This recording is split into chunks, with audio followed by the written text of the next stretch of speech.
Hey hi everyone, welcome back to my channel learning outcome. And आज का जो हमारा टॉपिक है दैट इज यूनिट थर्ड का C part, pedagogy of English, second semester for the BEd course. And if you're new to my channel, please subscribe, comment, like, share my video. And if you are already one who is subscribed and following my channel from quite a long time, then hey hi buddy, I'm really happy that you are so consistent with your studies. And if you want all the BEd notes, BEd के related जो भी competitive exams होते हैं उसकी तैयारी करनी है, then you can just hit the subscribe button and follow my darling. And because this channel is all that you need for your exam preparation. And so without wasting any time, let's start with the topic.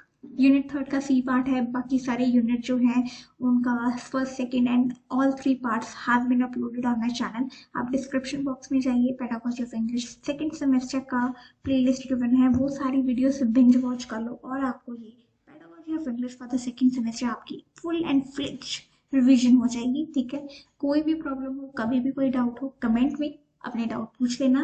I am all time available और मैं comment में आपके replies भी देती हूँ। जो मेरे subscriber है, कांस्टेंट है, कंसिस्टेंट है, उन्हें पता है कि मैं उनके रिप्लाईज देती हूँ। एंड कोई भी आपको कुछ भी डाउट हो, कभी भी comment down and you will be getting an instant response. Okay, so start करते हैं। थर्ड पार्ट है, सी पार्ट है यूनिट थर्ड का, और वो है इवेल्युएशन ऑफ लैंग्वेज स्किल्स। अब हम इंग्लिश सब्जेक्ट की बात कर रहे हैं तो हम इवेल्युएशन किसके बारे में करेंगे? लैंग्वेज स्किल्स के बारे में, यानी इंग्लिश लैंग्वेज स्किल्स के बारे में। हम इवेल्युएशन का कंसेप्ट क्या होता है वो जानेंगे। Evaluation, difference between test and examination. ठीक है, टेस्ट एंड एग्जामिनेशन के बीच में डिफरेंस क्या होता है, कॉन्टिन्यूअस एंड कॉम्प्रिहेंसिव इवेल्युएशन में क्या डिफरेंस होता है, क्या होता है, इवेल्युएशन टेक्निक्स क्या होती है। ठीक है, छोटा सा टॉपिक है, फटाफट कर लेते हैं। जितनी कॉम्प्लिकेटेड आपको ये टर्म्स लग रही हैं उतनी है नहीं, वैसे I will make it easy for you. Okay, तो स्टार्ट करते हैं डेफिनेशन से। इंडियन एजुकेशन कमीशन क्या कहता है? इंडियन एजुकेशन कमीशन कहता है, आपने इसके बारे में फर्स्ट सेमेस्टर में पढ़ा होगा, इंडियन एजुकेशन कमीशन जो है इसने बहुत ही मेजर रोल प्ले करा है हमारे एजुकेशन सिस्टम या उसके करिकुलम को फ्रेम करने के लिए। तो इंडियन एजुकेशन कमीशन ने क्या बोला है? Evaluation is a continuous process. अब इवैल्यूएशन क्या होता है? ये एक कॉन्टिन्यूअस प्रोसेस है। मतलब अगर बच्चा स्कूल में है और उसका सेशन अप्रैल टू अगले साल के फरवरी तक चलता है, सेशन मार्च तक चलता है। ठीक है, मार्च के फर्स्ट वीक तक चलता है वो स्कूल आपका, तो वो जो पूरा ईयर है बच्चे की इवैल्यूएशन कॉन्टिन्यूअस रहेगी। मतलब अप्रैल के मंथ से वो शुरू हो जाएगी और जब तक उसका सेशन वो खत्म नहीं होता तब तक उसकी इवैल्यूएशन चलती रहेगी। इवैल्यूएशन इज कॉन्टिन्यूअस प्रोसेस जो कि पूरा साल चलती रहती है एक बच्चे की लाइफ में। इन द स्कूल की बात करें, इवैल्यूएशन इज फॉर्मल थिंग जो इंस्टीट्यूशन में हम देखते हैं, स्कूल में ही होती है बच्चों की, और ये कॉन्टिन्यूस होती है। ये नहीं कि आपका फाइनल डे एग्जाम है और उसके जो नंबर है दैट इज इवैल्यूएशन, नहीं। Evaluation starts from the day one when you enter the school, when you enter the class. Okay, evaluation is a continuous process. तो एक बच्चे की evaluation कैसे होती है? continuous होती है। it helps to measure educational achievement and also to improve it. ठीक है, बच्चे की हम क्या measure करते हैं? educational achievement क्या है बच्चे की। ठीक है, बच्चे की एजुकेशनल अचीवमेंट को हम मेजर करते हैं इसमें, एंड वो क्या क्या इम्प्रूव कर सकता है। एजुकेशनल अचीवमेंट में बहुत सारी चीजें आती हैं। ठीक है, अब वो बहुत सारी चीजें आती हैं तो उसको हम मेजर करते हैं। ऑल्सो टू इम्प्रूव, अगर बच्चे में कुछ कमी है तो वो इवेल्युएशन के पूरा साल चलती रहती है, बच्चे कॉन्टिन्यूस होती है। तो बच्चे के बीच में कोई भी वीकनेसेस है, कोई उसके डिफेक्ट्स हैं, कोई उसकी लीनियस बिहेवियर है उसका क्लास में, तो वो कुछ भी है तो वी कैन इम्प्रूव इट। ठीक है, बच्चे को फीडबैक मिलता है साथ साथ और वो इम्प्रूव कर सकता है बच्चा। And also to improve it का मतलब है बच्चे को फीडबैक मिल रहा है, वो इम्प्रूव कर सकता है अपने आप को। तो ये है इंडियन एजुकेशन कमीशन का कहना। ये बहुत ही इंपॉर्टेंट है, आप इसे अपने एग्जाम्स में लिख सकते हैं। अब concept of evaluation of language skill. अब कंसेप्ट ऑफ इवैल्यूएशन क्या होता है उसके बारे में हम जानते हैं थोड़ा सा। ठीक है, concept of evaluation of language skill. Language skill मतलब इंग्लिश स्किल, लैंग्वेज के बारे में जो स्किल्स होते हैं। अब इवैल्यूएशन का क्या कंसेप्ट होता है? एक तो वो कॉन्टिन्यूअस है जो हमने डेफिनेशन में पढ़ लिया कि that is a continuous process. ठीक है, कॉन्टिन्यूअस है पहला तो। रेगुलरली असेस्ड, रेगुलरली कॉन्टिन्यूअस है और रेगुलरली असेस्ड। अब रेगुलरली असेस्ड का मतलब ये होता है कि आप एक इवेलुएट कर रहे हो बच्चे को। ठीक है, यही नहीं आप करते करते जा रहे हैं और उसका वो ये रिजल्ट नहीं है, उसका रिजल्ट साथ साथ मिलता है। रेगुलरली असेस्ड मतलब अगर बच्चे का एंट्री बिहेवियर कुछ और था, वो मिसबिहेव करता था या कुछ भी है, उसके मार्क्स अच्छे नहीं आते थे, तो उसको इवेलुएट हमने करा कि इसकी ये वीकनेसेस है, हम उसे साथ साथ में फीडबैक देंगे ताकि वो अगली इवेल्युएशन प्रोसेस तक आते आते खुद को इम्प्रूव कर चुका हो, ताकि जो नेक्स्ट इवेल्युएशन प्रोसेस हम देखेंगे, नोट डाउन करेंगे या उसको असेस करेंगे, उसमें बच्चे की इंप्रूवमेंट हमें देखने को मिले। ठीक है, मतलब एक इवेल्युएशन प्रोसेस उसने हमने उसे जज करा, उसे थोड़ा देखा, उसे उसे इवेलुएट करा और उसमें कुछ वीकनेसेस है तो उसे उसे असेस करा, उसे इम्प्रूव करने के लिए बोला बच्चे को और वो इम्प्रूव कर रहा है, उसे हेल्प कर रहे हैं टीचर्स इम्प्रूव करने के लिए। तो रेगुलरली उसका साथ साथ असेस होता रहता है। जो भी इवेल्युएशन डन हो रही है बच्चे की, वो रेगुलरली असेस करी जा रही है, उसमें इम्प्रूवमेंट बच्चे की हम दिखाने के लिए और उसमें इम्प्रूवमेंट लाने के लिए in the records as well and actually in the real life of the student as well, तो रेगुलरली असेस करा जाता है। तो this is the major concept of evaluation. Evaluation का ये कंसेप्ट होता है। ठीक है, अब बात करते हैं difference between test and examination. अब टेस्ट और एग्जामिनेशन, अब आप जरा खुद गौर करिए, टेस्ट बड़ा होता है, ब्रॉडर होता है या examination? Definitely examination is a broader term. Test तो आपके क्लास में भी होते हैं, लेकिन examination is something that you give in the final, ठीक है, या आप मिड टर्म की जो पेपर देते हैं, तो that is called an examination. ठीक है, तो टेस्ट और एग्जामिनेशन के बीच में बड़ा ही अच्छा सा डिफरेंस हम देख लेते हैं। लैटिन वर्ड टेस्टम, अब टेस्ट जो है वर्ड वो लैटिन वर्ड से आया है टेस्टम, TESTUM, टेस्टम। ठीक है, टेस्टम का मतलब क्या होता है? Small earthen pot. अब स्मॉल अर्दन पोट, अब ठीक है, इसका मतलब ये होता है कि स्मॉल अर्दन पोट। अब अगर हम देखें तो स्मॉल अर्दन पोट का कुछ वो करते थे पहले जमाने में, ठीक है, तो उसी के बेसिस में से हम लैटिन वर्ड का टेस्टम लेके आए हैं और वहीं से ये डिराइव हुआ है टेस्ट वर्ड। ठीक है, और एग्जामिनेशन, एग्जामिनेशन भी एक लैटिन वर्ड से आया है। लैटिन वर्ड, अब अगर आपने मेरी प्रीवियस वीडियो देखी होगी यूनिट 1-2, है ना, उसमें मैंने बताया था आपको कि जो इंग्लिश है वो किसके ऊपर बेसिस है? लैटिन लैंग्वेज के ऊपर बेस्ड है। तो हमारे इंग्लिश के काफी वर्ड लैटिन लैंग्वेज में से इसीलिए आए हैं। तो लैटिन वर्ड टेस्टम से आया है टेस्ट, लैटिन वर्ड एग्जामिन से आया है एग्जामिनेशन, EXAMEN, एग्जामिन से आया है examination. Pointer of a balance, अब पॉइंटर ऑफ अ बैलेंस का मतलब होता है जो आप तराजू जिसे आप बोलते हैं, तराजू का मतलब वही होता है जब हम सब्जी लेने जाते हैं तो उसके पास तराजू होते हैं, वो बैलेंस करता है। ठीक है, वो वाला छोटे वाला तराजू नहीं मैं कह रही, जिसके जो हम जस्टिस का सिंबल भी अब हम देखते हैं, जस्टिस के सिंबल में क्या होता है? तराजू होते हैं, एक साइड बैलेंस होते हैं, एक साइड हम दूसरी तरफ भी बैलेंस करने की कोशिश करते हैं। तो एग्जामिनेशन में हम क्या करते हैं? इसका पॉइंटर ऑफ बैलेंस का मतलब क्यों है इसका, हमने यहाँ से क्यों एग्जामिनेशन वर्ड उठाया है? अगर आप तराजू को देखो तो आप देखते हैं कि मैं आपको दिखा भी देती हूँ कि तराजू कैसे दिखता है। तो ये देखिए, जो मैं तराजू की बात कर रही थी, तो इसमें आप देख सकते हैं कि दो बैलेंस होते हैं। ठीक है, तो बैलेंस करना होता है आपको, एक साइड राइट लेफ्ट साइड होता है, एक साइड राइट साइड आपको बैलेंस करना होता है। तो हमने ये एग्जामिन वर्ड से एग्जामिनेशन क्यों बनाया? अगर आप ध्यान से देखें तो हम बैलेंस करते हैं इसमें। तो ये एक तरफ होता है हमारे सेट स्टैंडर्ड, स्टैंडर्ड किसकी? जो हमारी एजुकेशनल अथॉरिटीज हैं, फॉर एग्जांपल CBSE हो गया, ICSE हो गया, सेंट्रल बोर्ड हो गया, सेंट्रल गवर्नमेंट जो आपके स्टैंडर्ड एजुकेशन के सेट करती है, जो आपके एजुकेशनल मेजर बॉडीज होती हैं। ठीक है, तो वो जो एजुकेशनल बॉडीज हैं तो वो क्या करती है? एक सेट स्टैंडर्ड डिसाइड करती है। स्टैंडर्ड क्या होता है कि अगर ये बच्चा स्टैंडर्ड से बैलेंस कर गया, इसका मतलब ये है कि इसने वो एग्जाम पास कर लिया।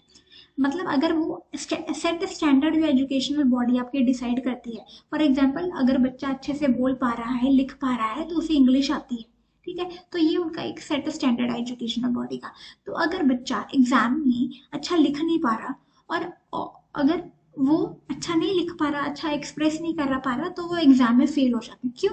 क्योंकि एग्जाम का स्टैंडर्ड ही वही है कि जो बच्चा अच्छा लिखेगा इंग्लिश में, जो अपने आप को अच्छे से एक्सप्रेस कर पाएगा, इंग्लिश का बेटर यूज कर पाएगा, करेक्ट ग्रामर यूज करेगा, करेक्ट प्रोनाउंसिएशन, प्रोनाउंसिएशन तो इसमें क्या ही है, करेक्ट स्पेलिंग का यूज करेगा, टेंसेस ठीक होंगे उसके, सेंटेंस फॉर्मेशन ठीक होगा उसका, तो वो इंग्लिश में अब एग्जाम में वो पास हो जाएगा। लेकिन उसे इंग्लिश जरा सी भी नहीं आती, उसने बड़ी गलतियां करी हैं, उसके सेंटेंस कंस्ट्रक्शन गलत है, उसका टेंसेस गलत है, उसका आंसर जो क्वेश्चन का टेंस गिवन है वो टेंस में वो आंसर ही नहीं लिख रहा है, कोई और फ्यूचर टेंस में आंसर लिख रहा है, तो भला वो टेंसेस की नॉलेज नहीं रखता वो बच्चा, ग्रामर की नॉलेज नहीं रखता वो बच्चा, सेंटेंस कंस्ट्रक्शन की नॉलेज नहीं रखता वो बच्चे को, अनसीन पैसेज नहीं आते सॉल्व करने, कॉम्प्रिहेंशन नहीं आता, तो फिर वो बच्चा एग्जाम में फेल हो जाता है। तो एग्जाम का मतलब ही ये होता है कि वो एग्जाम का एक स्टैंडर्ड है, अगर वो स्टैंडर्ड से बच्चा बैलेंस नहीं कर पा रहा, उसकी एग्जैक्ट एक्सपेक्टेशन बच्चा नहीं मीट कर पा रहा, तो वो फेल हो जाएगा। ठीक है, तो यही होता है आपका एग्जामिनेशन। आई होप आपको समझ में आ गया होगा। तो अब हम शुरू करते हैं वही पॉइंट्स के साथ। ठीक है, तो हमने एग्जाम को समझ लिया गौर से कि हम उसे पॉइंटर ऑफ बैलेंस एग्जामिन का मतलब क्या होता है। ठीक है, तो सेकंड पॉइंट है अब टेस्ट का, how much student remember. Test का मतलब यही होता है कि बच्चे को कितना याद है। ठीक है, तो एग्जामिन का वही मैंने बताया कि कंपेयर्ड विद स्टैंडर्ड, उसमें बच्चे का स्टैंडर्ड कंपेयर करा जाता है कि उसे कितना आता है, और वो स्टैंडर्ड से मीट कर पा रहा है तो वो पास हो जाएगा, अच्छे नंबर ले आएगा, नहीं तो वो फेल हो जाएगा। ठीक, टेस्ट क्या होता है, फ्रॉम ऑलरेडी टॉट पार्ट। ठीक है, तो इसमें हम बच्चे का पहले एक साइड डिस्कस कर लेते हैं तो आपको इजी रहेगा। हम बच्चे का टेस्ट में लैटिन वर्ड टेस्टम से आया है जिसका मतलब है earthen pot, how much student remember, बच्चा कितना याद रख सकता है। ठीक है, तो टेस्ट अगला क्या आता है कि टेस्ट जो है ना वो उसी पार्ट में से आपका कंडक्ट होता है जो आपने पार्ट क्लास में पढ़ा है। ठीक है, जो बच्चे ने क्लास में पढ़ा है वो बच्चे का टेस्ट में आता है। अगर फॉर एग्जाम्पल टेस्ट तो एक क्लास में भी तो हो सकता है ना, एक क्लास में टीचर रैंडमली अगले दिन टेस्ट कंडक्ट कर लेता है, तो वो बच्चा तो वो टीचर क्या कहेगा, आज हमने जो क्लास में पढ़ा कल इसका टेस्ट हुआ है ना, तो वही चीज का टेस्ट होता है जो आपने पढ़ा हुआ है, नैरो टर्म। अब टेस्ट जो है ना वो नैरो टर्म है, एग्जामिनेशन है वो एक ब्रॉड टर्म। ब्रॉड टर्म क्यों, नैरो, ये टेस्ट नैरो टर्म क्यों है, क्योंकि टेस्ट आपका एक एक सेट स्टैंडर्ड नहीं होता टेस्ट का। ठीक है, टेस्ट तो कोई भी बना सकता है, आपके टीचर बना सकते हैं, आप खुद भी टेस्ट बना सकते हो। ठीक है, तो इसका स्कोर जो है, इसका जो स्कोर है वो कहीं मतलब नोट डाउन तो होता ही होगा, लेकिन इसका कुछ एग्जैक्ट हम असेसमेंट नहीं इतना अच्छे से कर सकते। ठीक है, तो ये कोई फॉर्मल वे से नहीं होता, नॉट मच फॉर्मल, मतलब इसका कोई एग्जैक्ट फॉर्मेट नहीं होता, ये इतना फॉर्मल नहीं होता कि आपका पूरे स्कूल के साथ कंपेयर करके देखा जाए, अब पूरी डिस्ट्रिक्ट के बच्चों के साथ आपके क्लास लेवल के बच्चों के साथ कंपेयर कराया जाए। ठीक है, तो टेस्ट जो है वो आपके विद इन जो आपका क्लास में हो रहा है टेस्ट उसी बच्चों के साथ कंपेयर हुआ, लेकिन जो एग्जाम होता है, फॉर एग्जाम्पल आपके फाइनल 6th क्लास के एग्जाम है, आपके फाइनल बोर्ड के पेपर है बच्चों के, तो बोर्ड क्लास के एग्जाम के रिजल्ट को हम पूरी डिस्ट्रिक्ट में कंपेयर करते हैं, फिर पूरे नेशन में कंपेयर करते हैं, और फिर हम देखते हैं कि फर्स्ट सेकंड थर्ड रैंक किसका है ना, यहीं से तो बच्चे टॉपर निकलते हैं। लेकिन टेस्ट में कौन सा टॉपर आएगा, है ना, टेस्ट तो just for your knowledge testing. ठीक है, ऑरल या रिटन, अब टेस्ट जो है वो दो तरह के हो सकते हैं, ऑरल या रिटन टेस्ट, जो वाइवा हो सकता है आपका, प्रैक्टिकल हो सकता है, रिटन टेस्ट हो सकता है। ठीक है, लेकिन एग्जामिनेशन जो होगा वो आपका रिटन ही होता है, वो और वो फॉर्मल भी होता है। फॉर्मल एग्जामिनेशन कैसे होता है, बिकॉज आपके आपका क्वेश्चन पेपर सेट होके आता है। ठीक है, वो एक्सटर्नल बॉडी सेट करके भेजती है। ठीक है, फिर आपके स्कूल में वो पेपर आता है, फिर वो पेपर प्रिंट होता है, फिर आपको आंसर शीट मिलती है, आपकी आंसर शीट में ओएमआर शीट लगी होती है, वो ओएमआर आपकी वो कंप्यूटराइज्ड होती है, वो वहां से चेकिंग होके आती है। ठीक है, वो रिटर्न नहीं होता, उसमें कोई ऑरल नहीं होता है। ठीक है, तो ये मोर फॉर्मल होता है एग्जामिनेशन। ठीक है, टेस्ट जो है नॉट यूज्ड फॉर रिसर्च। अब एग्जामिनेशन और टेस्ट में ये मेजर डिफरेंस है कि जो टेस्ट का स्कोर आता है ना बच्चों का, ये रिसर्च के लिए हम यूज नहीं कर सकते, बिकॉज ये रैंडमली कोई भी पर्पस हो सकता है, टीचर को कोई भी टॉपिक ले सकता है, हर क्लास का हर क्लास का हर टीचर डिफरेंट डिफरेंट टॉपिक देगा। ठीक है, तो this is not use for research. लेकिन एग्जामिनेशन का जो स्कोर होता है वो रिसर्च के लिए यूज होता है कि इस एग्जाम में कितने बच्चे टॉप करें, इस बच्चे ये स्कूल के इतने बच्चे टॉपर आए हैं, इनकी मेरिट आई है। ठीक है, which is the best school, पूरे डिस्ट्रिक्ट में कौन से बच्चे सबसे ज्यादा मेरिट लेके गए हैं, तो this one is the best school. ठीक है, तो रिसर्च होती है। तो एग्जाम में जो मार्क्स आते हैं, एग्जामिनेशन के जो मार्क्स आते हैं, that is use for record purposes, that is use for research purposes. तो examination is more broader term, test is narrower term. I hope it's clear. तो अब हम बात करते हैं कॉन्टिन्यूअस इवैल्यूएशन और कॉम्प्रिहेंसिव इवैल्यूएशन में क्या डिफरेंस है। कॉन्टिन्यूअस इवैल्यूएशन का मतलब होता है कि आपका जो थ्रू आउट वो इवैल्यूएशन कॉन्टिन्यूअस रहेगा, वो लगातार चलता रहेगा आपका इवैल्यूएशन। कॉन्टिन्यूअस से ये पता चल रहा है, कॉन्टिन्यूअस मतलब लगातार, जो आपका पूरे साल बच्चे का इवैल्यूएशन होता है उसे हम कहते हैं कॉन्टिन्यूअस इवैल्यूएशन। इसमें बच्चे को फीडबैक भी मिलता है ताकि वो इम्प्रूव कर पाए। ठीक है, इंग्लिश नीड्स प्रैक्टिस। ठीक है, इसका मैंने ब्रैकेट में इसलिए लिखा है बिकॉज अगर हम इंग्लिश की बात करें तो इंग्लिश की जो इवैल्यूएशन है वो कॉन्टिन्यूस रहेगी, ताकि बच्चा जो है वो रेगुलर प्रैक्टिस करता है। अब इंग्लिश जो लैंग्वेज है वो प्रैक्टिस के साथ ही बच्चा इंप्रूव कर पाता है। एक ऐसा बच्चा है जिसने 6th क्लास में एंटर करते ही उसे फर्स्ट टाइम सब्जेक्ट देखने को मिला इंग्लिश। इससे पहले उसे इंग्लिश का सब्जेक्ट नहीं था, ठीक है। तो इसका मतलब ये नहीं है कि अगर बच्चे को 6th क्लास की में एंटर करते ही फ्रॉम द अप्रैल मंथ जब उसका सेशन वो 6th क्लास का शुरू हुआ है उसे इंग्लिश नहीं आती, ठीक है। लेकिन तो बच्चा नहीं आती इसका मतलब ये थोड़ी हम इवेलुएट करके उसका ये कंक्लूजन निकाले कि इसको इंग्लिश जरा से भी नहीं आती, ये बच्चा इंप्रूव ही नहीं कर सकता, ये तो बच्चा नालायक है ना। ये तो गलत है ना। बच्चा प्रैक्टिस करेगा, धीरे धीरे मंथ्स पास करेंगे, वो प्रैक्टिस करता जाएगा स्पीकिंग की, राइटिंग की, रीडिंग की, लिसनिंग की, और उसकी धीरे धीरे ग्रेजुअली उसकी इंग्लिश इंप्रूव होगी, ठीक है। तो वो प्रैक्टिस कर रहा है और उसकी इंग्लिश इंप्रूव हो रही है। तो अब हम जब उसका इवैल्यूएशन का उसे इवैल्यूएशन को असेस करेंगे तो हम देखेंगे कि बच्चा तो सीख सकता है इंग्लिश, बच्चा तो और इम्प्रूव कर सकता है। बच्चे ने काफी इम्प्रूव करा, बच्चे को तो कुछ भी नहीं आता था, देखो उसने कितना इम्प्रूव कर लिया, चाहे 25% इम्प्रूव करे, लेकिन उसने 0 to 25% तो इम्प्रूव करा है ना। अब उसने 50% भी इम्प्रूव कर लेना, वो आगे आगे 100%, उससे भी ज्यादा अच्छा बच्चा कर लेगा। क्या पता ये मेरिट ले आए कल को इंग्लिश मास्टर्स में, है ना। तो हम क्या कर सकते हैं, हम उसे इवेलुएट करते हैं और कॉन्टिन्यूस रहता है ये इवेलुएशन, ठीक है। तो इवैल्यूएशन जो कॉन्टिन्यूस रहती है, साथ साथ में उसे फीडबैक मिलना चाहिए ताकि वो इम्प्रूव करता रहे, और उसे कहाँ इम्प्रूव करना है, कैसे इम्प्रूव करना है, ये भी बहुत जरूरी है। ये नहीं कि फीडबैक दे दिया बच्चे यू शुड इम्प्रूव मोर, बच्चे को बताओ भी तो सही उसे क्या इम्प्रूव करना है, कैसे इम्प्रूव करना है, गाइड करो बच्चे को, ठीक है। कॉम्प्रिहेंसिव इवैल्यूएशन का मतलब है कि बच्चे की ओवरऑल पर्सनालिटी को असेस करना। कॉम्प्रिहेंसिव कॉम्प्रिहेंसिव मतलब ओवरऑल इवैल्यूएशन बच्चे का करना, कि बच्चे के मार्क्स ही नहीं, बच्चे की पर्सनालिटी को भी देखो, बच्चे की डिसिप्लिन अच्छा है, बच्चे का स्पीकिंग वे अच्छा है, बच्चा क्या टैलेंट रखता है अपने अंदर। तो बच्चे को इवैल्यूएट करो कि बच्चा सिर्फ लिखने में ही अच्छा है या बच्चा बच्चा खुद पोम भी डेवलप कर सकता है, बच्चा पोम लिख सकता है, बच्चा पोम को रिसाइट कर सकता है, बच्चा राइटिंग में अच्छा है, बच्चा स्पीकिंग में अच्छा है, क्या उसकी डिबेटिंग स्किल्स बहुत अच्छी है। इंग्लिश में तो डिबेट्स भी तो होते हैं ना इंग्लिश में, बच्चे की डिबेटिंग देखो कितनी अच्छी है, बच्चा एलोक्यूशन में भी जा सकता है। कि बच्चे की स्किल्स देखिए आप, बच्चे की पर्सनैलिटी देखिए, बच्चे में कॉन्फिडेंस आता है इससे, ठीक है। आप बच्चे को अगर बच्चे को कुछ नहीं भी आता ना, कभी उसे नेगेटिव रिमार्क नहीं देना, बच्चे को हमेशा मोटिवेट करना है, बच्चे yes you are doing well and you will do best, okay. तो कभी भी बच्चे को डीमोटिवेट नहीं करना, किसी भी बच्चे को ये नहीं करना तू तो है ही ना।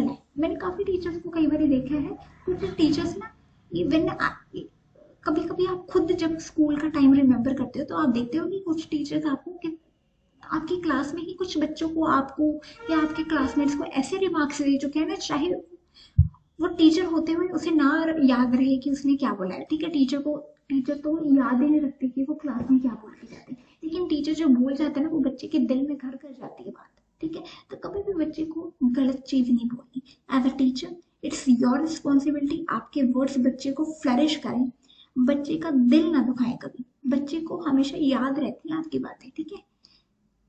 तो आप कभी बच्चे को बुरा ना बोलें, चाहे बच्चे का जितना मर्जी मिसबिहेवियर है, ठीक है। मारने से कभी कोई बच्चा नहीं सीखता, बच्चा सीखेगा हमेशा आपके प्यार से, ठीक है। You should be a motherly figure उसकी लाइफ में, ओके।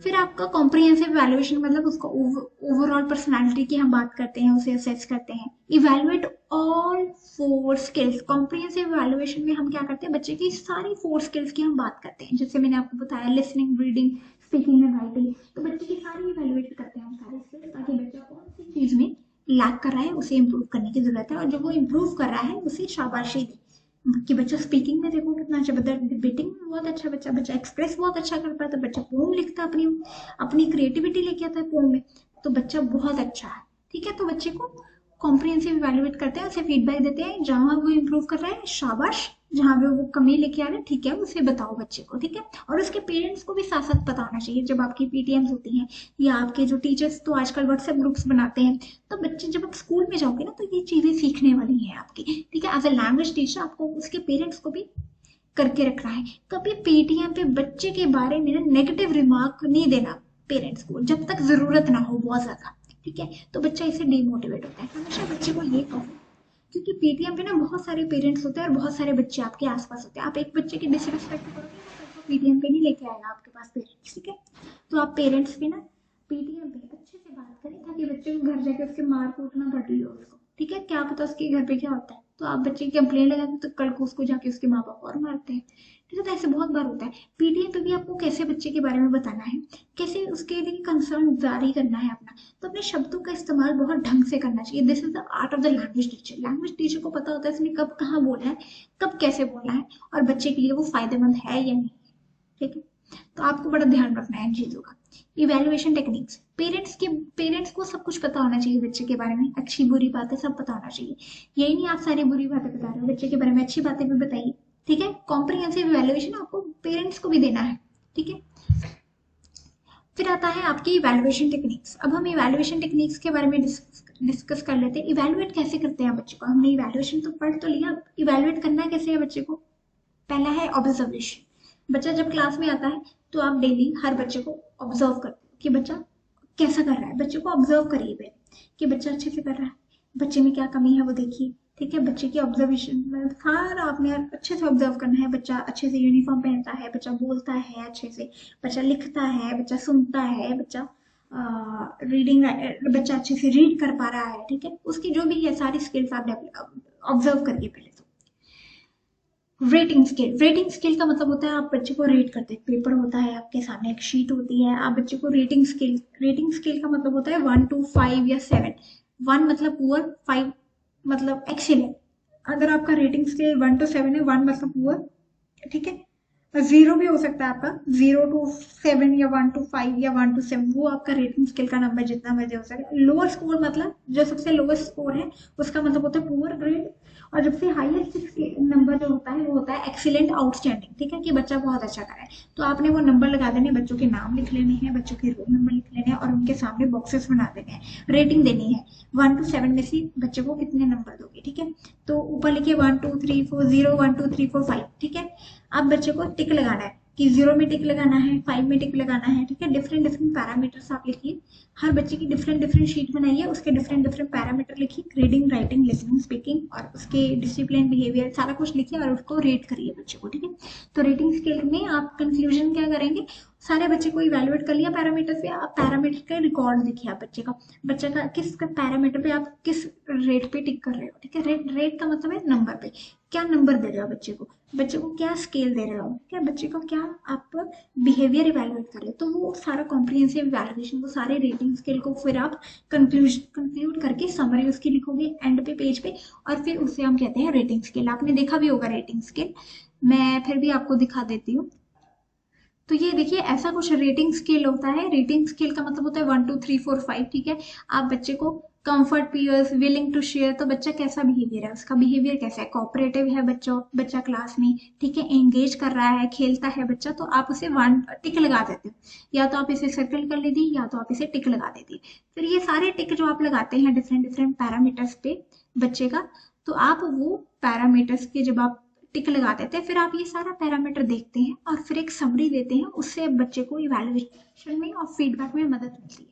तो आई होप आपको ये रेटिंग स्केल मदद कर गया होगा। ये कैसा होता है, तो ऐसा होता है रेटिंग स्केल। ठीक है, डिफरेंट ये पैरामीटर है, बच्चा शेयर करता है, क्लास में खेलता है बच्चों के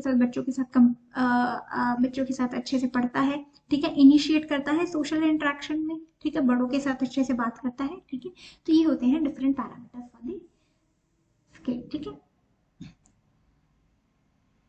next is oral exam. Oral exam का मतलब है कि हमेशा राइटिंग टेस्ट ही ना लेते रहे, आप देखिए कि डिफरेंट पैरामीटर्स क्या होते हैं। राइटिंग ही एग्जाम होते हैं अगर हम ज्यादातर देखें तो। बच्चों का वाइवा ले, बच्चों के ओरिएंटेशन स्किल्स या कंपटीशन करवाएं, फॉर एग्जांपल डिबेटिंग हो गया, एलोकेशन हो गया, एक्सटेम्पो हो गया। ठीक है, तो इससे बच्चों का ऑरल एग्जाम हो जाता है। लैंग्वेज टीचर है तो आपको ऑरल एग्जाम तो लेना ही चाहिए, definitely it is must. Interview कैसे हम ले सकते हैं, बच्चे को आप बिठाइए सामने और उससे इंटरव्यू करिए। इंटरव्यू का मतलब है कि बच्चों से रैंडमली क्वेश्चन पूछ सकते हैं। इंट्रोड्यूस योरसेल्फ, बच्चा अच्छे से अपने आप को इंट्रोड्यूस कर पाता है। विच इज योर हॉबी, क्या बच्चे में अच्छी हॉबी है, अगर नहीं है, अगर बच्चे के पास कोई हॉबी नहीं है, ठीक है, हॉबी तो कोई भी हो सकती है ना, अच्छी बुरी कोई भी हॉबी हो सकती है, आप बस उसके नोट डाउन करिए जो उसके आंसर दे रहे हैं बच्चे। ठीक है, तो एक बच्चे का जब ग्रुप इंटरव्यू भी आप लिख सकते हैं, जैसे भी लेना है आप बच्चों को इवेलुएट करते हैं इससे। ठीक है, जो भी आप question according to your need, जो भी आपका पर्पस है, किस पर्पस के लिए आप इवेलुएट करना चाहते हो, उसकी स्पीकिंग के लिए, उसकी राइटिंग के लिए, तो अब वैसे आप लिख सकते हैं। ठीक है, राइटिंग के लिए तो इंटरव्यू में ज्यादा कुछ नहीं होता, वैसे फेस टू फेस इंटरव्यू में बच्चे को बोलना ही होता है। तो आप पर्पस डिसाइड करिए कि आप उससे क्या क्वेश्चन पूछेंगे और किस बेसिस पे आप उसे इवेलुएट करना चाहते हैं।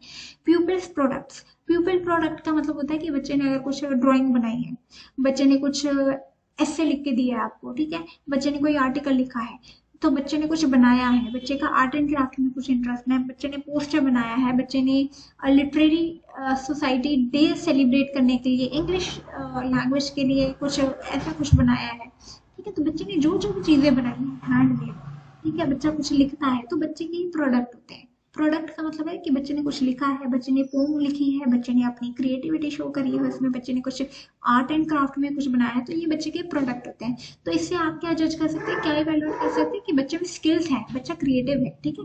तो ये आप प्रोडक्ट्स उसके इवेलुएट कर सकते हैं। रिकॉर्ड, रिकॉर्ड में क्या आ जाता है, प्रोजेक्ट, बच्चे ने कोई क्रिएटिव प्रोजेक्ट बनाया है, कोई मॉडल बनाया है, कोई प्रोजेक्ट बनाया है, आप उससे इवेलुएट कर सकते हैं। असाइनमेंट जो बच्चे सबमिट करते हैं उससे आप इवेलुएट कर सकते हैं। डिबेट कॉम्पिटिशन है, बच्चे ने डिबेट में पार्टिसिपेट करा है, प्राइज नहीं भी आया, उसने पार्टिसिपेट तो करा ना, उसने कॉन्फिडेंस तो शो करा ना अपना, बच्चे ने एक इनिशिएट तो लिया ना। शुरू शुरू में बच्चे नहीं प्राइज लेके आते हैं, but as much as I remember, तो मैंने भी फर्स्ट टाइम 12th क्लास में डिबेट करा तो मैं बड़ी शाई थी, लेकिन उसके बाद फिर कॉन्फिडेंस आ गया। एक बार बच्चा जब स्टेज पे आ जाता है ना, फिर उसके बाद उसमें कॉन्फिडेंस आ जाता है। तो एज अ लैंग्वेज टीचर आपको बच्चे को कॉन्फिडेंस बिल्ड करना है, बिकॉज आगे जाके बहुत कॉम्पिटिशन है। अगर आज बच्चा कॉन्फिडेंस नहीं लेके आएगा अपने अंदर, तो आप बताइए कब कॉलेज में जाके कॉन्फिडेंस लेके आएगा? नहीं, स्कूल लेवल से ही कॉन्फिडेंस आना चाहिए। अगर मैंने 12th क्लास में ना लिया होता कभी कभी डिबेट में, तो शायद मैं आपके सामने आज वीडियो भी ना बना रही होती, है ना। तो कॉन्फिडेंस हमेशा आपकी बहुत ही फाउंडेशनल स्टेज जो होती है आपकी स्कूल होती है। तो स्कूल लेवल से ही अगर शायद बच्चा प्राइमरी में उसे नहीं मिला अपॉर्चुनिटी, आप उसे अपॉर्चुनिटी दें। As a language teacher you should give opportunity to children. नहीं, सिर्फ अपने फेवरेट बच्चों को नहीं देना चाहिए।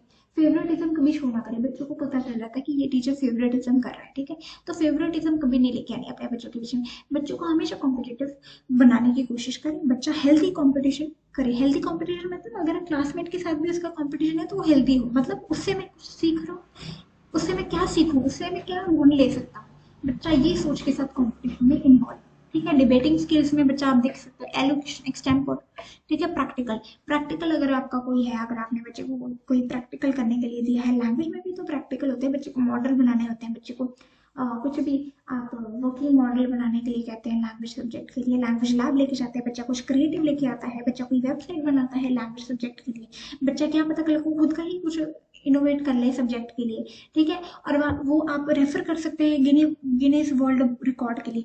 गिनीज बुक वर्ल्ड रिकॉर्ड में बच्चों के नाम आते हैं, जो बच्चे क्रिएटिव होते हैं, जो बच्चा कुछ इन्वेंट करते हैं, तो आप बच्चे की गुण बाहर निकालिए, और क्या पता बच्चा कुछ इनोवेट कर दे आपके ही सब्जेक्ट में, और आप बच्चे का नाम रेफर करें आगे, वो क्या पता गिनीज वर्ल्ड बुक रिकॉर्ड में उसका नाम आए, ठीक है। तो बच्चे बहुत क्रिएटिव होते हैं, बच्चों का साथ दे, बच्चों को इवेलुएट करें। तो इवेलुएशन का मतलब यही होता है कि बच्चे में जो खूबी है, जो उसके कमियां हैं, वो आप दूर करें और उसको खूबी को बढ़ाएं आगे, ठीक है। तो विद दिस आपको यही मैं कहना चाहूंगी, एक लैंग्वेज टीचर के ऊपर बहुत रिस्पॉन्सिबिलिटी होती है, उसने लैंग्वेज सिखानी है बच्चे को, जो आगे चल के उसे पूरी दुनिया में काम आने वाली है, पूरी जिंदगी उसके काम आने वाली है वो लैंग्वेज, ठीक है। तो यू शुड बी हैप्पी कि आपका एक ही एम होना चाहिए कि मैं अपने बच्चों को लैंग्वेज सब्जेक्ट से, मतलब that children, that child should be in love with the subject, क्योंकि चिल्ड्रन जो आपके हैं वो खुश होने चाहिए, आपको देख के ही क्लास में खुश हो जाए बच्चे, ठीक है। दूर से आप कभी कभी कभी आप रिटायर भी हो जाए ना, तो जब आप एक कॉल करें बच्चे को तो बच्चे हाजिर हो जाए, ठीक है।